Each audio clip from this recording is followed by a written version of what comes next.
Yo, what's going on, you guys? It's your boy the FOOTI to the Big E here once again with another WWE predictions video. So we're 2 weeks away from Money in the Bank and SmackDown pay-per-view. So let's not waste no time, people. Let's get straight into this.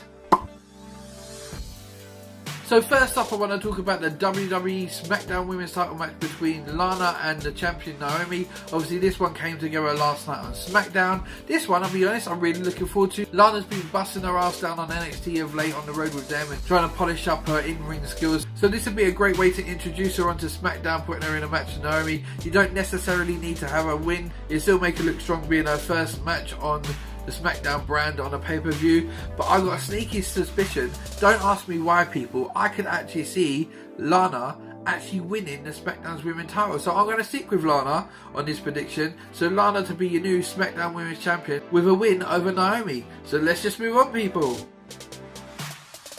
So next up, I want to talk about the match between the Usos and the New Day for the WWE SmackDown Tag Team Championship. So this one is set up for New Day to win the title on their first match on a pay-per-view for the SmackDown brand. And to be honest, if it happens, don't be surprised. Even though I'm a massive New Day fan, I won't be surprised if the WWE put the title on the New Day, but I kind of think that the title needs to stay on the Usos for the time being. So maybe the New Day will get the win but not win the titles, because I think this match could do great going on to a couple of more pay-per-views. There's no one really in the tag team division for the Usos to really work with apart from the New Day, and the same for the New Day with the Usos. So maybe it'd be better if the Usos stay the tag team champions for now, or maybe the New Day will prevail, as I think they probably will do. And I do predict the New Day will get the win, but maybe not the titles. But you know, hell, it's a WWE. If they want to put the tag team titles on New Day, they will. And another thing, people, I will not be sad if they do, because I love the New Day, people, and you know this. So let's move on, people. Next up, I want to talk about the women's first ever Money in the Bank ladder match. Now this match I'm really looking forward to. I loved the women's Hell in a Cell match between Charlotte and Sasha. I know it's Charlotte and Sasha, and there's people in this ladder match that ain't on the quality of Charlotte and Sasha, with just them two doing it. Obviously, you know, you got your Wink Linkins there, like Tamina's not great. She's decent in the ring, but she's not great. Carmella's another one. Natty's decent in the ring. We don't know how Natty's going to cope with the ladder match, mind you. Charlotte, I think Charlotte will win this one. I think she's the odds-on favourite to win it. It'd be a bit silly for her not to win it. On the level of standards in the women's division on SmackDown, Charlotte is head and shoulders above them all. So if Charlotte doesn't win this, I'll be very surprised. Becky, on the other hand, could be another dark horse. I think Becky, again, would be great in this match as well. I think Charlotte and Becky are going to be the go-to people to really carry this match and make it all happen. But logically, a heel should win this match. Now, I don't see Tamina winning it, even though I predicted Charlotte to win. I don't see Tamina winning it. If it's a heel, it's either going to be Carmella or Natty. I personally would like Natty to win it, but Carmella might win it. Maybe James Ellsworth might play a role in this somewhere along the line, you know, to get Carmella over the line and to grab that briefcase. But the easy and safest money is on Charlotte. If you're a betting man, you would go with Charlotte. But this is the WWE, as I said in the last one. You never know what they're going to do. And don't be surprised if Carmella or Natty come up with a win in this one, people. But I'm sticking with Charlotte. So let's just move on.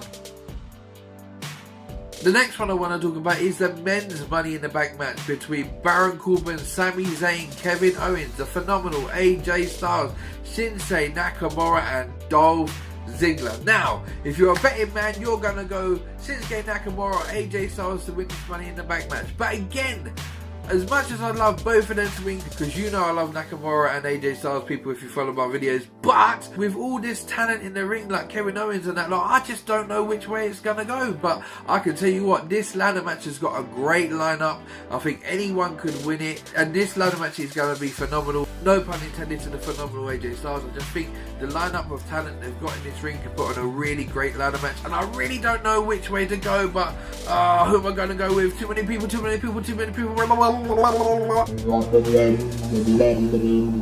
I'm going to go with, damn it, I'm going out of the box. I'm going Baron Corbin to win. Yes, you would probably thought I was going to go the phenomenal AJ Styles or CJ Nakamura or Kevin Owens, but hell to that, I'm going with Baron Corbin to get the win and be your Money in the Bank winner and to cash it in at some point along the line this year. Maybe AJ will get the title and cash it in on AJ and make it for a good storyline towards the tail end of the year, but I am going to stick with Baron Corbin to be your one to walk out Mr. Money in the Bank. Let's just move on, people. So last but not least, I want to talk about the rematch for the WWE World Championship between champion Jinder Mahal and the challenger, the Viper, Randy Orton. Now, this one, straight off the bat, I know I said Jinder did not have a chance at Backlash. He shocked the world. Jinder won the title, and you know what, people? I'm going to shock you here. I want Jinder Mahal to win. I'm done with the Randy Orton storyline. Also, I feel if WWE take the title for Jinder Mahal, put it back on Randy Orton after just a month, I feel it damages Jinder Mahal personally. I think he will not recover for this if they do it. At the minute, Jinder Mahal, you haven't got many heels on SmackDown. Jinder Mahal is a good way of doing it. I wouldn't like to see this feud actually carry on. I don't want to see Randy Orton and Jinder Mahal for the next 3 months going into SummerSlam. I want Randy to lose here. Maybe Jinder should come out with a storyline where he says it's one strike and out, so if you lose, you go to the back of the list. That'd be great. It'd be a way to keep it all fresh. With Jinder Mahal facing someone new every month, I would love them to do that. I don't think they will, but I think they can't hinder Jinder, and he has to stay champion, people. So I'm going for Jinder Mahal to be a WWE champion at the end of the night, because otherwise, what would just be the point? It'd just be as bad as what they did to Bray Wyatt earlier on in the year. But this is the WWE, and they're great at destroying their wrestlers and their characters, so anything can happen, people. So that is it for my Money in the Bank predictions. There's only been 5 matches announced up until now. I don't see many more happening. If anything, I see one more match being added and one to the pre-show, so I'm not too worried about that. I hope you all enjoyed my predictions video for WWE Money in the Bank 2017 on the WWE Network. Remember to smash that like button if you liked the video, and smash the thumbs up if you made it to the end. And if you ain't seen my wrestling content before and this is the first time, hit that subscribe button, people. It will not hurt you. One thing before I go, people, I want to quickly touch on is I haven't been doing results videos of late since WrestleMania, and that's because I just feel like with so many prediction videos with a pay-per-view every couple of months, it's just too much stuff to do. That's the reason why I haven't been doing results videos. But if you guys are missing my results videos and you like my reaction videos to the pay-per-views, drop your comments below. If I get enough response to it, I will bring them back. I'm not close to the idea of doing it. I'm just, at the minute, I'm having a nice break away from the results videos. So this is your boy FOOT, I to the big E, signing out once again with another video. Remember to like, share, subscribe. I'm out of here, people. Take care.